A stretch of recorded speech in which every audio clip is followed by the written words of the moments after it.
입니다. 오늘은 마케팅과 관련된 얘기를 좀 해보려고 합니다. 자, 우선 우리 이 홈페이지를 한번 볼게요. 포르쉐입니다. 그 포르쉐 기종에서도 특히 이제 북미에서 데이터 분석 사례로 굉장히 잘 묘사가 되는 것 중에 하나가 이 터보 S 시리즈인데요. 이 북미 사이트에서 포르쉐 911 터보 S 시리즈는 이 홈페이지에서 직접 내가 원하는 포르쉐를 이렇게 직접 구성해서 색상 이런 것까지 다 결정할 수 있고요. 결정한 부분으로 팜플렛을 받아볼 수 있습니다. 그래서 기본적으로 그 사이트에 이제 고객들이 머무는 이 평균 세션 시간 있잖아요. 이 평균 세션 시간 같은 경우에는 평균 15분을 달성했습니다. 아무래도 광고 캠페인에 비용이 드는 걸 감안하면 사실 15분이라는 시간은 굉장히 긴 시간입니다. 저 역시 시간이 일반적으로 많이 걸린다고 생각하는 커머스에서조차 채 5분을 넘기지 않습니다. 뭐 요즘 거래나 결제 시스템이 간편화되어 있는 것도 한몫하긴 하지만요. 기본적으로 요즘에는 고객들이 상품에 대한 학습, 이런 정보를 제공받는 곳이 홈페이지가 아니라 홈페이지에서 만들어 놓은 여러 가지 소셜 커머스들, 여러 가지 외부 네트워크망들에서 정보를 먼저 수집을 합니다. 저 역시도 예를 들어 캔들을 하나 산다고 했을 때 이 캔들에 대해서 먼저 인스타그램에서 확인을 하고 조금 더 가격 경쟁력을 확인하기 위해서 네이버 쇼핑에서 혹은 다음 쇼핑에서 한 번 더 검색을 하게 됩니다. 그리고 최저가를 검색한 뒤에 해당 쇼핑몰에 들어가서 바로 결제를 하게 되죠. 근데 사실 쇼핑몰은 아니기 때문에 시간이 오히려 더 짧을 수 있습니다. 사실 이 홈페이지 같은 경우는 결제라는 게 아니라 어떻게 보면 상담 신청을 받는 사이트거든요. 그러니까 오퍼를 받는 사이트인 건데 이 사이트를 직접 운영을 하면서 911 포르쉐는 직접적으로 본인이 커스터마이징한 자동차의 그 팜플렛을 우편으로 받을 수 있게끔 만들어서 홈페이지에 오래오래 고객들을 머물게 했고요. 이를 통해서 캠페인 응답률이 평균 30%라는 경이적인 수치를 달성했습니다. 요거는 이제 데이터 분석을 통한 마케팅의 한 가지 예시인 거죠. 911 포르쉐 같은 경우에도 이 정보를 어디서 획득했을까요? 이 정보를 바이럴, 즉 네트워크 영역에서 획득했습니다. 내가 원하는 색상과 이런 것들을 빠르게 알아보고 싶다. 근데 이 니즈가 알고 보니까요. 온라인 바이럴뿐만이 아니라 오프라인 매장에서도 있었던 겁니다. 반복적으로 고객들이 물어보고 질문하는 내용들을 정리해서 홈페이지 하나의 기능으로 삽입한 것이죠. 그렇기 때문에 홈페이지에 유입되었을 때 더 많은 양의 방문자들, 더 오랜 평균 세션 시간을 유지할 수 있었고 더 많은 캠페인 반응률을 이끌어낼 수 있었습니다. 이처럼 홈페이지를 적절하게 이용하는 것이 중요하다고 생각을 합니다. 자, 일단 이 데이터 분석에 대한 우수 사례는 여기까지 하고요. 제가 일단 좀 말씀드리고 싶은 건 이렇게 5가지예요. 데이터 분석을 통한 마케팅도 좋죠. 퍼포먼스 마케팅도 좋습니다. 근데 기본적으로 우리가 마케팅을 할 때 저는 한 5가지로 봐요. 마케팅을 진행하는 목적. 그 첫 번째가 일단 첫 번째는 수요. 일단 수익을 가져오는 마케팅. 가장 일반적인 것이죠.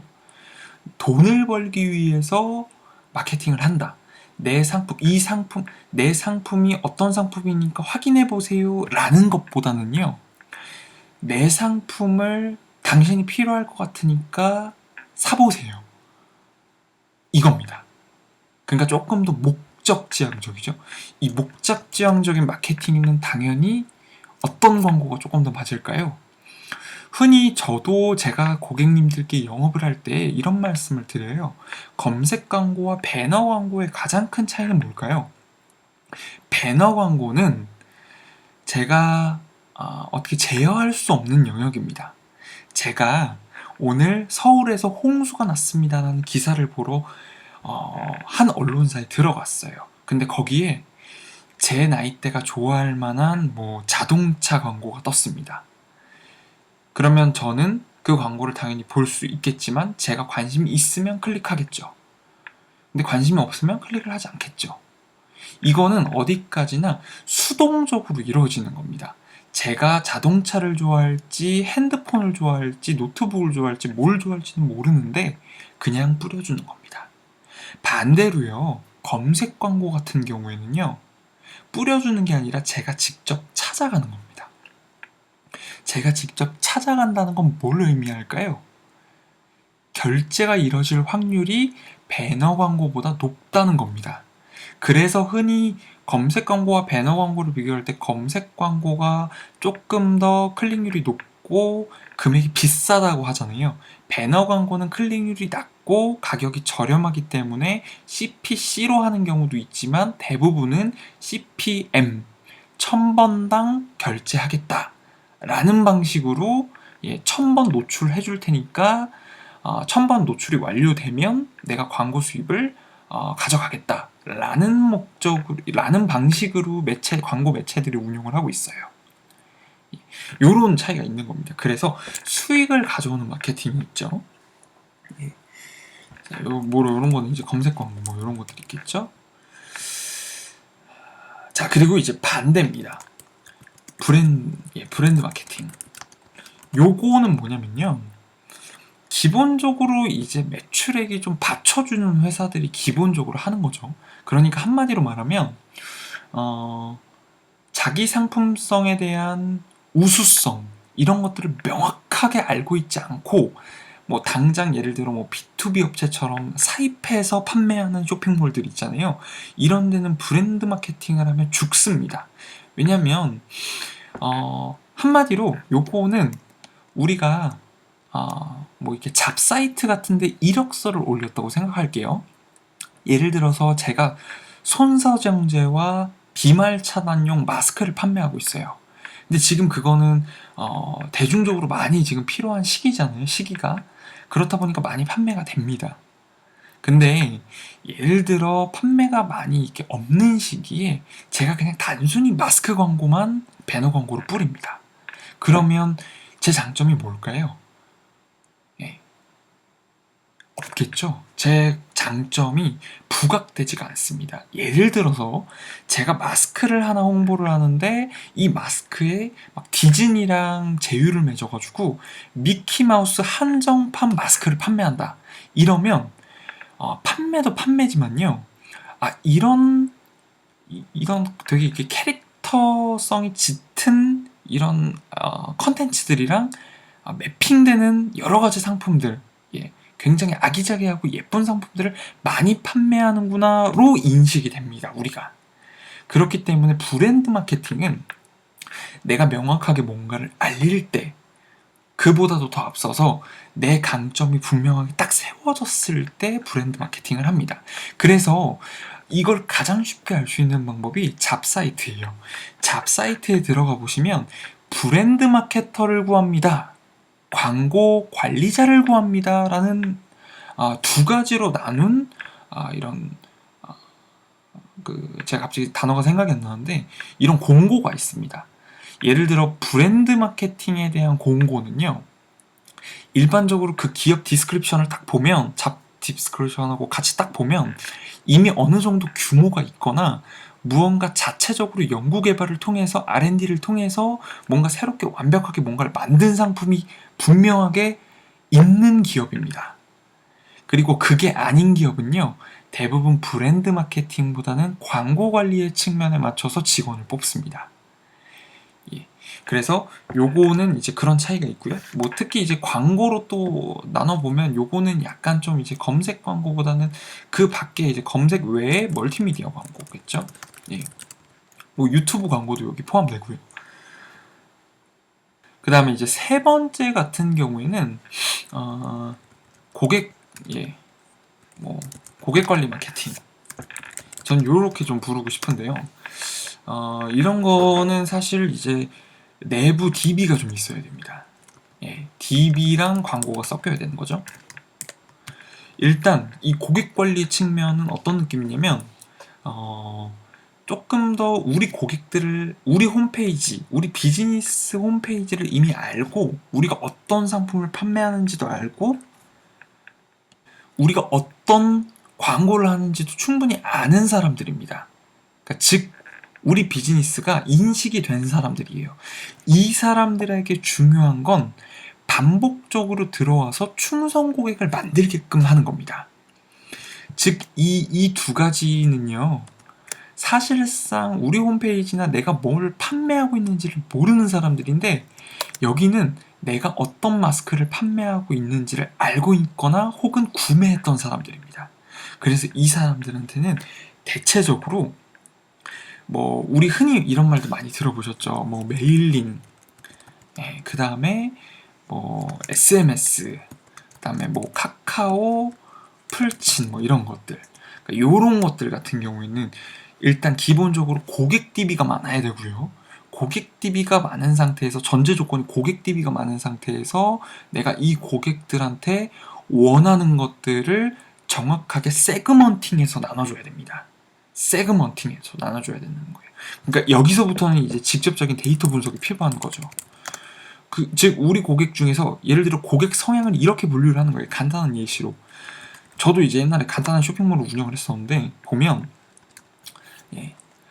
이제 인플루언서를 이제 네이버 블로거들만 원하는 사람들이 있고요. 인스타그램을 하는 사람들 중에 인플루언서라고 불리는 사람들한테 내 광고를 뿌리고 싶다라고 하는 분들이 계세요. 예를 들어 저한테는 이렇게 두 가지의 광고주가 있다고 하면 이 광고주들은 니즈가 분명히 다릅니다.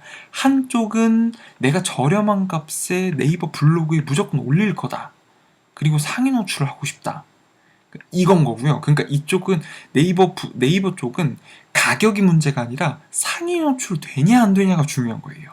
상위 노출 빈도가 높은 블로거들만 추려가지고 제가 광고를 이제 대행해 드리는 거고, 예를 들어 이 인플루언서 이제 인플루언서가 아니라 이제 인스타그램 같은 경우에는 사진이 굉장히 예쁘게 나와야 돼요. 그러니까 뭔가 그 사진 속에서도 스토리텔링이 보여야 광고주들은 일단 만족을 하고 보는 사람들도 이미지가 너무 예쁘다. 그러니까 이런 부분들을 알아야 되기 때문에 고객 성향을 기본적으로 파악할 수 있는 데이터가 있어야 됩니다. 그 데이터를 기반으로 나눠서 네이버 블로거들한테 이제 상위 노출 광고로 내 돈을 쓰고 싶다 하는 광고주들한테는 상위 노출 관련된 것으로 메일링이나 SMS를 보내고, 인스타그램 쪽은 또 예쁜 사진, 효과적인 컨텐츠 스토리텔링에 대한 부분들을 어필을 해서 메일링과 SMS를 보내서 고객 관리를 하는 거죠. 이렇게 이제 세 가지가 있습니다. 그리고 이제 네 번째 같은 경우에는 저는 이제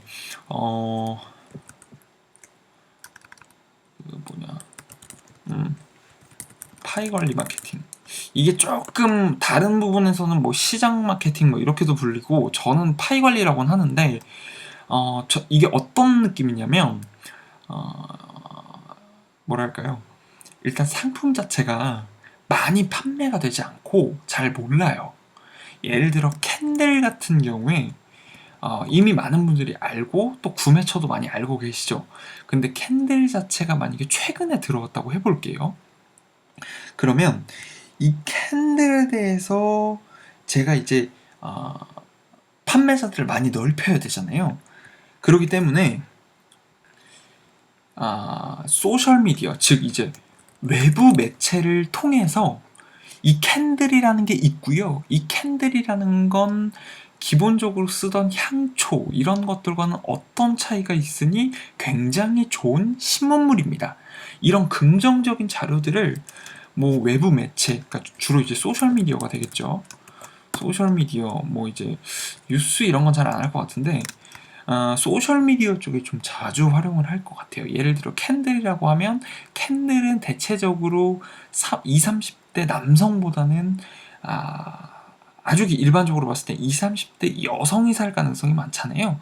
20, 30대 여성은 아무래도 10대 여성, 구매력이 조금 더 있는 10대 여성이 있는 페이스북, 뭐 스냅챗 이런 부분들보다는 사실 인스타그램이 훨씬 더 많기 때문에 인스타그램에 이제 뭐 브랜드 광고가 될 수도 있고요. 브랜드 채널을 하나 개설을 해서 마케팅을 할 수도 있고요. 아니면 그냥 일반 마케팅을 여기서 진행을 할 수도 있습니다. 그러니까 요렇게 이제 파일을 넓히는 하나의 광고를 또 할 수도 있는 거죠. 이렇게 4가지 또 설명드렸고, 그리고 5번 같은 경우에 사실 이게 제가 1, 2, 3, 4번에 들어가도 괜찮을 것 같은데 따로 뺀 이유가 있어요. 왜냐면 저는 이 A-B 테스트를 정말 대단하게 생각을 하거든요. 왜냐면 이 A-B 테스트가 막말로 비교라는 거잖아요. 이 비교를 하게 되면 내가 광고를 보여줬을 때 그 고객이 전환 가능성이 얼마나 되는 고객군인지 정리가 돼버립니다. 가장 간단한 예시로 11시, 13시, 15시, 19시, 22시 이렇게 시간이 있어요. 줄여서 15시, 22시. 그러면 대체적으로 좀 시간대가 보여지시죠. 예. 이게 아침 일찍 출근할 때, 여기 이제 업무 이제 조금 이제 마무리 지을 때, 여기 집에 가서 이제 샤워하고 한숨 자려고 준비할 때, 이런 시간들에서 방문자들이 이렇게 쭉 들어오면 이걸 A군, 이걸 B군, 이걸 C군으로 만들어서 나눠서 전환율을 확인해 보는 겁니다. 되게 잘게 쪼갤 수 있죠. 잘게 쪼개고 방문된 고객들이 얼마만큼 우리 홈페이지에 더 전환율이 깊어질 수 있는 상태의 고객들인 건지도 확인할 수 있죠. 그러니까 한마디로 고객의 맥을 짚을 수 있다고 생각을 해요. 예.